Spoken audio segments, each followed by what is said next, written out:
It all came undone on a Tuesday. The kind of day that forgets its own name. There was no thunder, no grand unraveling, just silence. The kind that creeps into a man's life like dust, quiet, invisible, until it buries him whole. Nathan Hale sat at the kitchen table in his one-bedroom apartment, the email still open on his laptop screen. "We appreciate your time with us. Unfortunately, due to restructuring..." He didn't finish reading. He didn't need to. The job was gone. After 12 years. Just like that. But strangely, it wasn't the job that broke him. It was what came next. He turned to say something, to call out for Sarah, maybe make a bitter joke about corporate loyalty, but the chair across from him was already empty. Her coffee mug was missing too. On the counter sat a single envelope with his name. Not Nathan, just Nate. In her handwriting. She had left that morning quietly, packed her things while he was still asleep. It wasn't an angry goodbye. It was worse. It was exhausted. A slow departure from a life that had been on pause for far too long. He sat there for a while, unmoving, not even blinking. The clock ticked, above the stove, each second like a nail in a coffin. Then, as if out of spite, it stopped. 9:03 am. Tuesday morning. And for a moment, Nathan imagined that time had given up on him too. He didn't cry. He didn't scream. He cleaned the mug she left behind, wiped the counter, closed his laptop, and checked the mailbox downstairs. Inside, a single letter from the hospice. His father, whom he hadn't seen in 5 years, was dying. That night, Nathan stood at the window, watching the city flicker like it was trying to remember how to breathe. He wasn't angry, not even surprised. What startled him most was how unsurprising it all felt.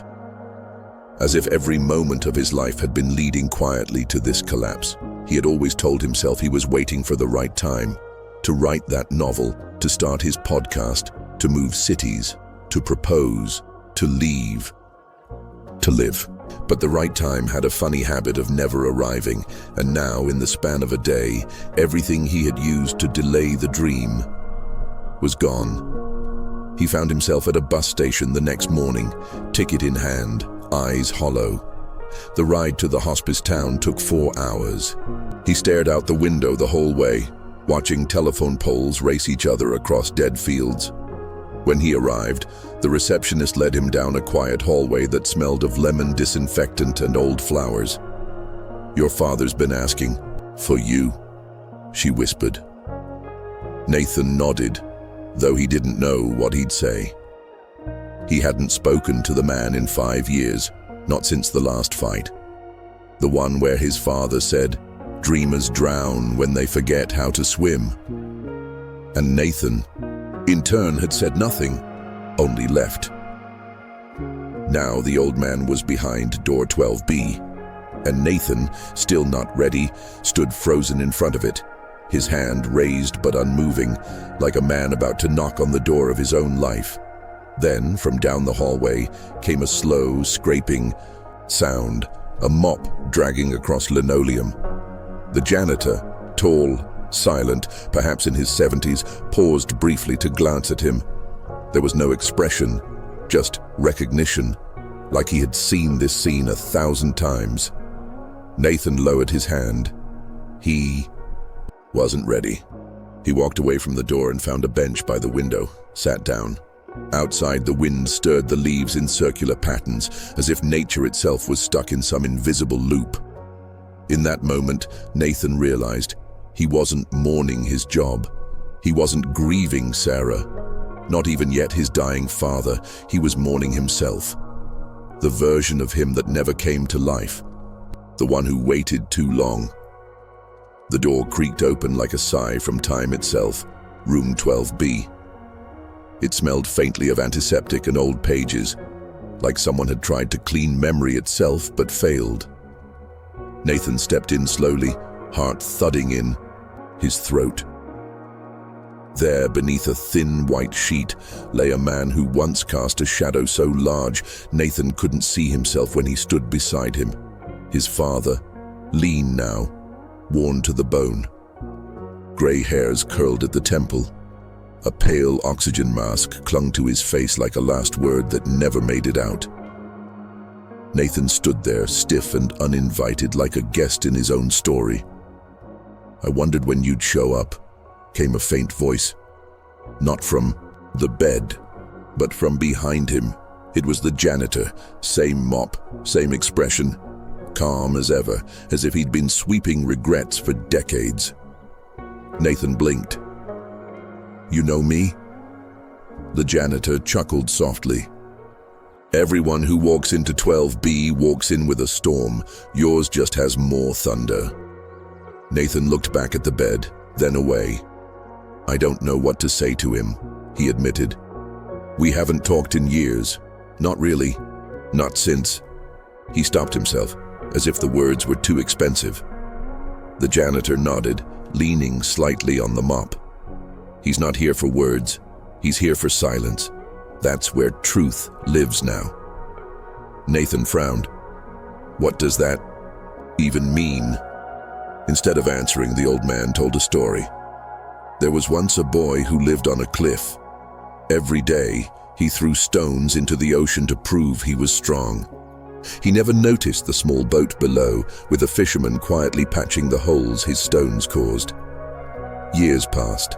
The boy grew into a man. The fisherman grew tired. One day, the boat sank, not because of one big stone, but because of all the tiny ones he never apologized for. And the man on the cliff? He realized too late that all his strength had been spent proving something to someone who just wanted peace. Nathan sat down slowly. The bench creaked like it agreed with the story. "I was angry," Nathan said quietly. "My whole life he made me feel small. I became successful just to spite him. Then when I lost everything, I blamed him. It was easier that way." The janitor simply nodded. Spite is a poor substitute for purpose. Nathan's eyes trailed to his father's motionless hand. The hand that once grabbed his arm too hard during arguments. The hand that never offered a congratulatory pat at his graduation. The hand that now, under all its frailty, looked human. Not monstrous. Not powerful, just old. The past doesn't end. It simply waits. In hospital beds, in unopened letters, in the space between two people pretending they were never hurt. Nathan stood up. He approached the bed slowly, each step peeling a layer of armor from his chest. "Dad," he whispered, his voice cracking. "I don't know if you can hear me, but I was wrong too." No movement. He sat beside him, staring at the slow rise and fall of his father's chest. "I hated you for things I didn't even understand. I wanted you to say sorry, but maybe I never asked why you were the way you were. Maybe I never asked what you lost before you raised me." The room was silent, but not empty. It was filled with something heavier than pain. Forgiveness. Not yet. Spoken, but beginning to grow. And somewhere deep inside, Nathan felt the first tear slide down, not out of weakness, but out of a long-awaited surrender. The room was still, as if time itself had stopped breathing. Nathan sat beside his father's hospice bed, the folded envelope resting in his hand like a forgotten truth. The name written across it, Nathaniel, a name he hadn't heard in years, now sounded ancient, reverent. It was what his father used to call him when he was a boy, before the silence, before the walls. He hesitated, thumbs trembling. The paper smelled faintly of disinfectant and something older, cologne maybe, or dust from memories long buried. He opened it. The first line hit harder than he expected. "If you're reading this, then the man I once was is already gone. And perhaps the one I hope to become lives somewhere in you. Nathan's breath caught. The voice he hadn't heard in years was suddenly louder than ever. Not through sound, but through these fragile lines of ink.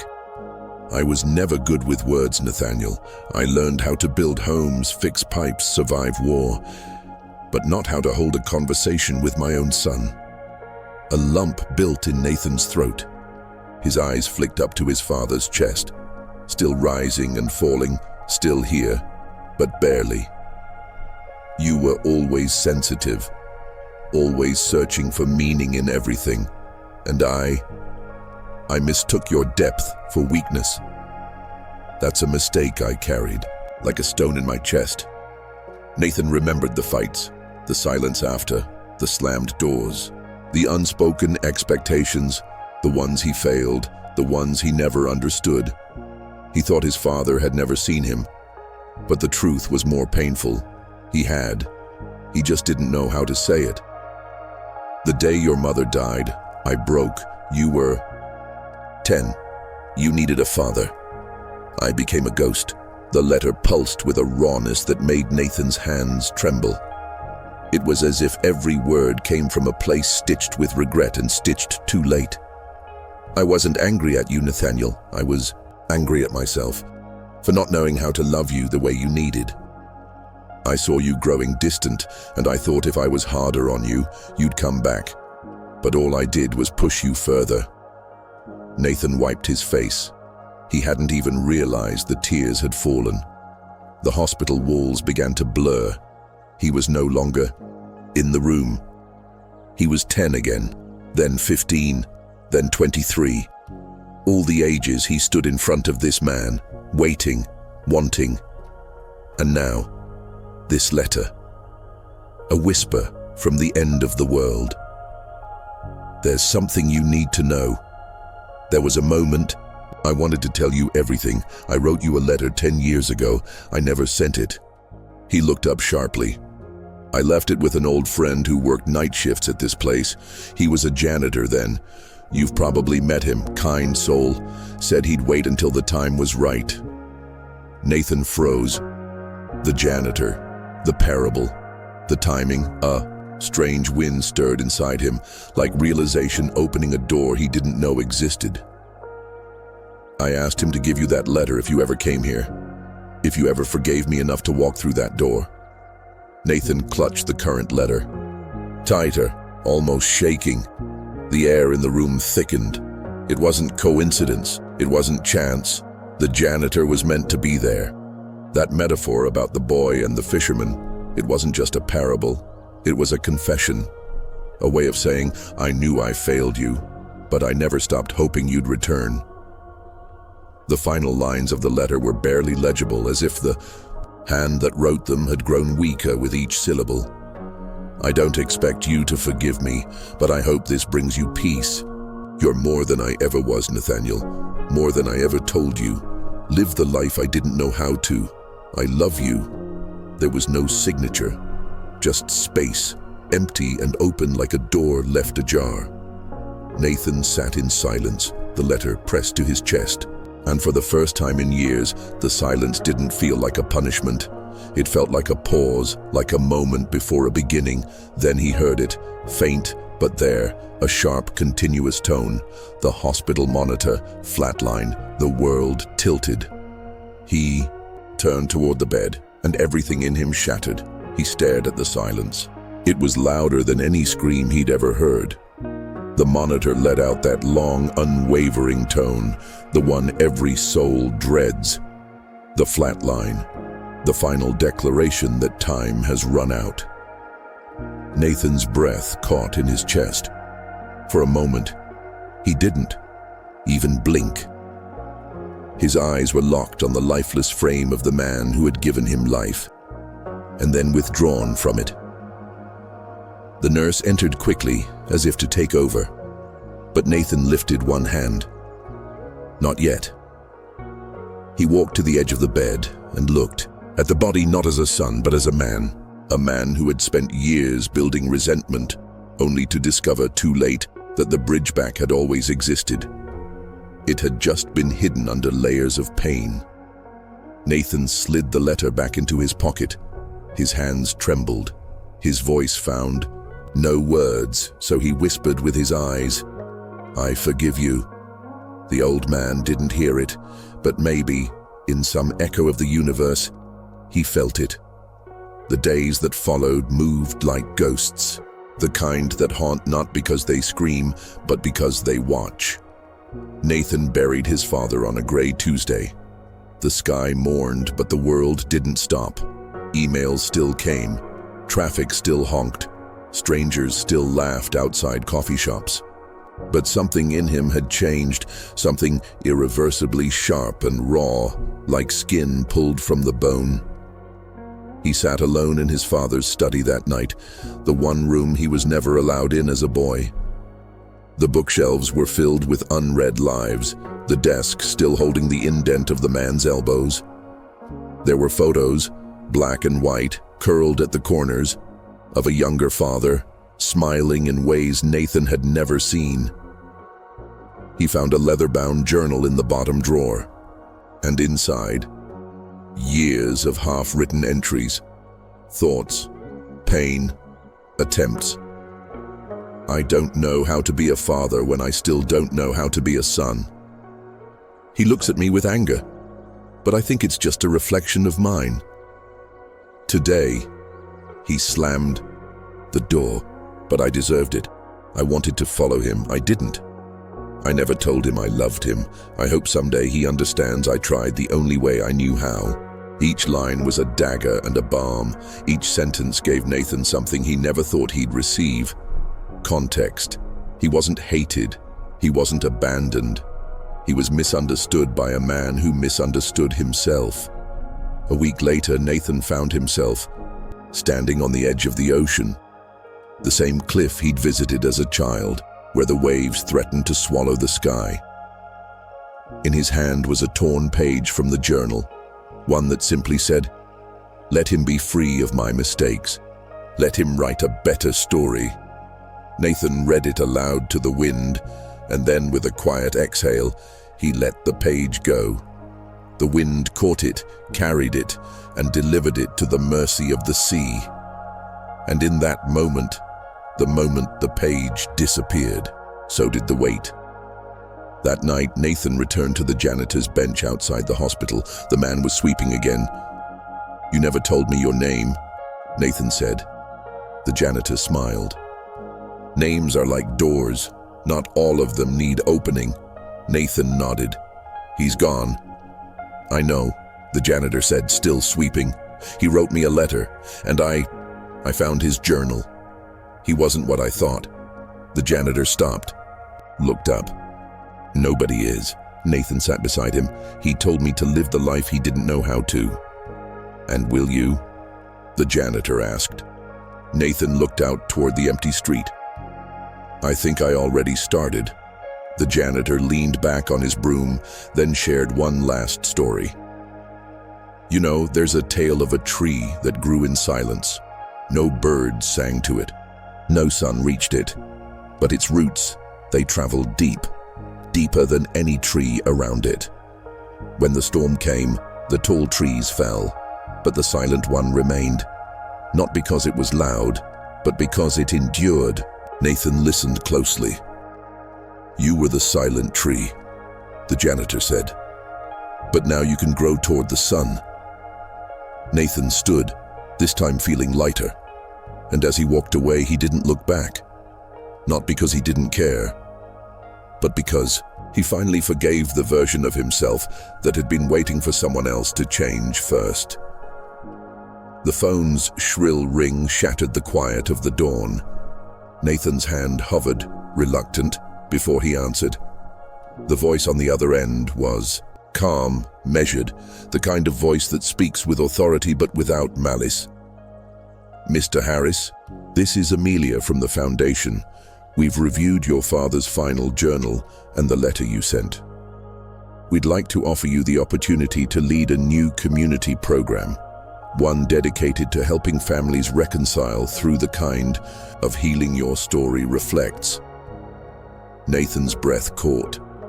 For years, he'd felt trapped by the mistakes and silence between him and his father. Now, The chance to turn pain into purpose stood before him. I want to help," he said softly. That afternoon, Nathan walked into a bright room filled with strangers, faces marked by grief, hope, and hesitation. The walls were covered with stories, poems, photographs of loved ones lost or estranged. The air smelled of fresh paint and whispered beginnings. As he took a seat, a woman approached with a gentle smile. "Welcome," she said.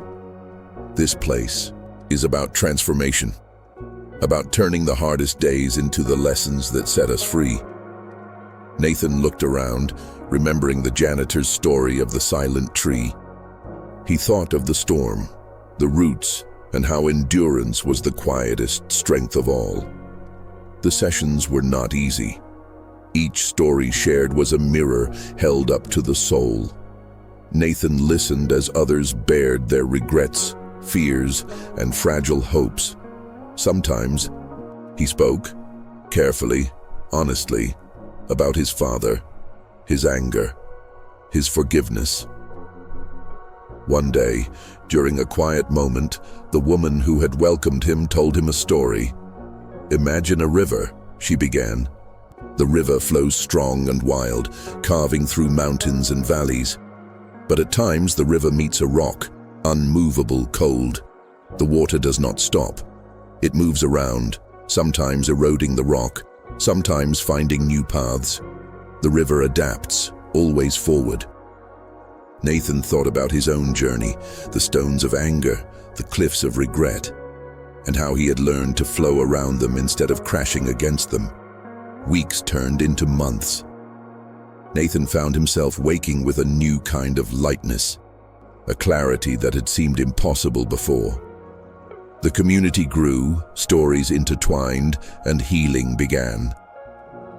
One evening, after a session, Nathan sat alone watching the sunset bleed into the city skyline. His phone buzzed, a message from Amelia.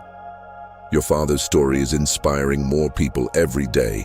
You've turned pain into purpose. Keep flowing." He smiled, feeling the weight lift further. As night fell, Nathan reflected on the man he once hated, and the man he had come to understand. His father had been trapped in his own fears and flaws, just like Nathan was trapped in his ego and silence. But both had reached for redemption in the end. Before sleep claimed him, Nathan whispered to the empty room, "Every storm passes, and every river finds its way. If this story touched a part of you you've been trying to ignore, if Nathan's journey reminded you of your own battles, then don't let this moment fade into silence. Like this video if you believe your pain has a purpose. Subscribe if you're ready to turn your darkest days into your greatest strength. Comment below. Tell us, what lesson did life teach you on your hardest day? And above all, watch the next video because your story isn't over, it's just getting started.